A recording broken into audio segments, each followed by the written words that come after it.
Global star Ram Charan గారి ఫ్యాన్స్కి ఒక బ్యాడ్ న్యూస్. బట్ అది కూడా వారి మంచికే. వివరాల్లోకి వెళితే గేమ్ చేంజర్ టీజర్ దసరా కానుకగా వస్తుందని ఫ్యాన్స్ అండ్ మూవీ లవర్స్ ఎంతగానో ఎదురు చూస్తున్నారు. అయితే వారి ఆశలపై నీళ్లు చల్లుతూ మ్యూజిక్ డైరెక్టర్ థమన్ గారు దసరాకు టీజర్ రిలీజ్ అవ్వడం లేదని క్లారిటీ ఇచ్చారు. ప్రస్తుతం సినిమాకు సంబంధించి పోస్ట్ ప్రొడక్షన్ యాక్టివిటీస్ చాలా భారీ ఎత్తున జరుగుతున్నాయని, ఈ సమయంలో టీజర్ విడుదల చేస్తే పోస్ట్ ప్రొడక్షన్ వర్క్ యొక్క ఫ్లో మిస్ అవుతుందని తన ట్వీట్ ద్వారా తెలియజేశారు.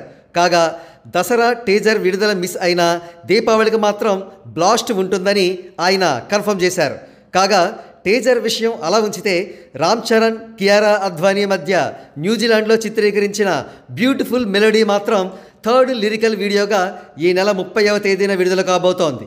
ఇకపోతే game changer second single Ram మచ్చా మచ్చా తెలుగు, హిందీ, తమిళ్ వెర్షన్లు కలిపి ఇప్పటికే 55 మిలియన్ల వ్యూస్ దాటింది.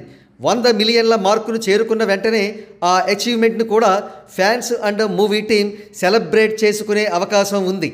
కాగా లెజెండరీ డైరెక్టర్ శంకర్ దర్శకత్వం వహించిన ఈ పొలిటికల్ థ్రిల్లర్ క్రిస్మస్ కానుకగా డిసెంబర్ 20 లేదా 25వ తేదీన ప్రపంచవ్యాప్తంగా అత్యధిక కేంద్రాల్లో విడుదల కానుంది.